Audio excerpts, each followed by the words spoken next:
ಕರ್ನಾಟಕದಲ್ಲಿ ಭ್ರಷ್ಟಾಚಾರ ಮುಗಿಲು ಮುಟ್ಟುತ್ತಿದೆ. ಬಿಜೆಪಿ ಎಂಎಲ್ಸಿ ರವಿಕುಮಾರ್ ವಾಗ್ದಾಳಿಯನ್ನು ನಡೆಸಿದ್ದಾರೆ. ನೈತಿಕತೆ ಇದ್ರೆ ಸಿದ್ದರಾಮಯ್ಯ ರಾಜೀನಾಮೆ ಕೊಡಿ. ನೀವು ವಿಪಕ್ಷದಲ್ಲಿದ್ದಾಗ ಏನ್ ಮಾತನಾಡಿದ್ರಿ ಅಂತ ನೆನಪಿಸಿಕೊಳ್ಳಿ. ಕೂಡಲೇ ಸಚಿವ ಜಮೀರ್ ರಾಜೀನಾಮೆ ಪಡಿಬೇಕು. ಕೈ ಶಾಸಕರ ಹೇಳಿಕೆ ಕುರಿತು ಹೋರಾಟವನ್ನ ಮಾಡ್ತೀವಿ. ರಾಜೀನಾಮೆ ಕೊಡುವವರೆಗೂ ಕೂಡ ನಾವು ಬಿಡೋದಿಲ್ಲ ಅಂತ ಬಿಜೆಪಿಯ ವಿಧಾನ ಪರಿಷತ್ನ ಸದಸ್ಯರಾದಂಥ ರವಿಕುಮಾರ್ ಅವರು ಆಕ್ರೋಶವನ್ನ ವ್ಯಕ್ತಪಡಿಸಿದ್ದಾರೆ. ಏನ್ ಹೇಳಿದ್ದಾರೆ ರವಿಕುಮಾರ್ ಅವರು ನೋಡಿ. ದುಡ್ಡಿಲ್ದೇನೆ ಸ್ಟೇಟ್ ಅಂತ ಹೇಳಿದಾರಲ್ಲ, ಅವ್ರಿಗೇನ್ ಹೇಳ್ತೀರಿ?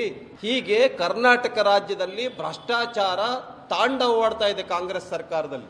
ರಾಜು ಕಾಗೆ ಹೇಳ್ತಾರೆ, ನನಗೇನೇನು ಅನುದಾನ ಸಿಕ್ಕಿಲ್ಲ, ನನ್ ಡೆವಲಪ್ಮೆಂಟ್ಗೆ ಜನ ಬಂದ್ ಕೇಳಿದ್ರೆ ನಾನು ಏನ್ ಹೇಳ್ಬೇಕು, ನನಗೆ ಮಾನ ಮರ್ಯಾದೆ ಇಲ್ಲ, ನಾನು ರಾಜೀನಾಮೆ ಕೊಡಕ್ ತಯಾರಾಗಿದ್ದೀನಿ ಅಂತ ರಾಜು ಕಾಗೆ ಹೇಳ್ತಾ ಇದ್ದಾರೆ. ಬೇಳೂರು ಗೋಪಾಲ್ ಕೃಷ್ಣ ಹೇಳ್ತಾ ಇದ್ದಾರೆ, BR ಪಾಟೀಲ್ ಏನ್ ಸ್ಟೇಟ್ಮೆಂಟ್ ಕೊಟ್ಟಿದ್ದಾರೆ ಅದು ಕರೆಕ್ಟ್ ಆಗಿದೆ.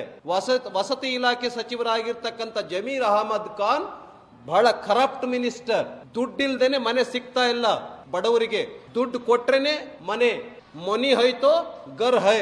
ದುಡ್ಡಿದ್ರೆ ಮಾತ್ರ ಮನೆ, ದುಡ್ಡಿಲ್ಲ ಅಂದ್ರೆ ಮನೆ ಇಲ್ಲ.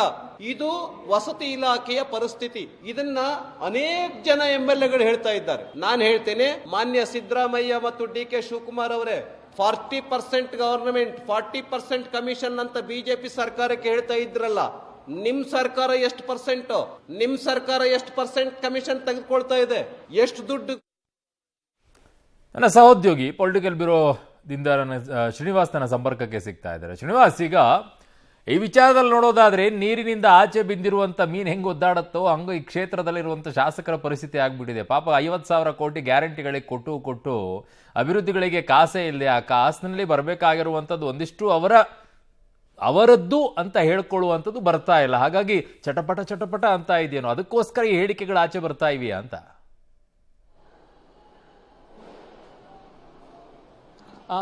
ಅರುಣ್, ಸಹಜ. ಯಾಕೆಂತಂದ್ರೆ ಮೊದಲ ವರ್ಷದಲ್ಲೇ ಪ್ರಾರಂಭ ಆದಂತ ಸಂದರ್ಭದಲ್ಲಿ ಶಾಸಕರು ಬಹಿರಂಗವಾಗಿ ಅಸಮಾಧಾನವನ್ನು ವ್ಯಕ್ತಪಡಿಸಿದ್ರು ಕಾಂಗ್ರೆಸ್ನ ಶಾಸಕಾಂಗ ಸಭೆಯಲ್ಲಿ.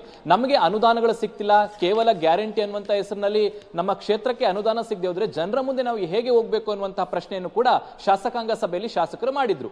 ಅದಾದ ನಂತರ ಸಿದ್ದರಾಮಯ್ಯನವರು ನಿಮಗೆ ಒಂದಿಷ್ಟು ಅನುದಾನವನ್ನ ಕೊಡ್ತೀನಿ ಅನ್ನುವಂತ ಸಮಾಧಾನ ಮಾಡಿದ್ರು ಕೂಡ ಅದು ಇಲ್ಲದೆ ಇರೋ ಕಾರಣ ಈಗ ಶಾಸಕರು ಒಬ್ಬೊಬ್ಬರಾಗೆ ಮಾತನಾಡ್ತಿರುವಂತದ್ದು. BR ಪಾಟೀಲ್ ಅವರು ವಸತಿ ಇಲಾಖೆಗೆ ಸಂಬಂಧಪಟ್ಟಂತಹ ಭ್ರಷ್ಟಾಚಾರದ ಬಗ್ಗೆ ಮಾತನಾಡಿದ್ರು. ಇವತ್ತು ರಾಜು ಕಾಗೆ ಅವರು ಕೂಡ ಮಾತನಾಡಿದ್ದಾರೆ. ಹೀಗೆ ಸರ್ಕಾರದಲ್ಲಿರುವಂತಹ ಶಾಸಕರೇ ಸರ್ಕಾರದಲ್ಲಾಗಿರುವಂತಹ ಭ್ರಷ್ಟಾಚಾರದ ಬಗ್ಗೆ ಮಾತನಾಡ್ತಿರುವಂತದ್ದು. ಸಹಜವಾಗಿ ಈ ಒಂದು ವಿಚಾರಗಳೇನಿದ್ದಾವೆ ವಿಪಕ್ಷಗಳು ಕೂಡ ಆಹಾರವಾಗಿರುವಂತದ್ದು. ಬಿಜೆಪಿ ಅಧಿಕಾರದಲ್ಲಿದ್ದಂತ ಸಂದರ್ಭದಲ್ಲಿ ಕಾಂಗ್ರೆಸ್ 40% ಅನ್ನುವಂತಹ ಆರೋಪವನ್ನು ಇಟ್ಕೊಂಡು ದೊಡ್ಡ ಮಟ್ಟದಲ್ಲಿ ಹೋರಾಟವನ್ನು ಮಾಡಿತ್ತು. ಅದು ಅದರಿಂದ ಯಶಸ್ವಿಯನ್ನು ಗಳಿಸಿತ್ತು. ಈಗ ಬಿಜೆಪಿಗೆ ಅದೇ ಅಸ್ತ್ರ ಸಿಕ್ಕಿರುವಂತದ್ದು. ಹೀಗಾಗಿ ರಾಜ್ಯಾದ್ಯಂತ ಹೋರಾಟ ಮಾಡಬೇಕು ಅನ್ನುವಂತ ನಿಟ್ಟಿನಲ್ಲಿ ಕೂಡ ರೂಪಿಸುವಂತಹ ಚರ್ಚೆಗಳು ನಡೀತಾ ಇದ್ದಾವೆ. ಮುಂದುವರೆದ ಭಾಗವಾಗಿ ಇವತ್ತು ಯಡಿಯೂರಪ್ಪನವರ ಹಾದಿಯಾಗಿ ಛಲವಾದ ನಾರಾಯಣಸ್ವಾಮಿ, ರವಿಕುಮಾರ್ ಎಲ್ಲರೂ ಕೂಡ ಪ್ರತಿಕ್ರಿಯೆಯನ್ನು ಕೊಟ್ಟಿದ್ದಾರೆ. ಸಿದ್ದರಾಮಯ್ಯರು ಮತ್ತೆ DK ಶಿವಕುಮಾರ್ ಅವರು ನೈತಿಕ ಹೊಣೆ ಹೊತ್ತು ರಾಜೀನಾಮೆ ಕೊಡಬೇಕು, ಜಮೀರ್ ಅಹಮದ್ ಅವರ ರಾಜೀನಾಮೆ ಪಡಿಬೇಕು ಅನ್ನುವಂತಹ ಒತ್ತಾಯವನ್ನ ಮಾಡಿದ್ದಾರೆ.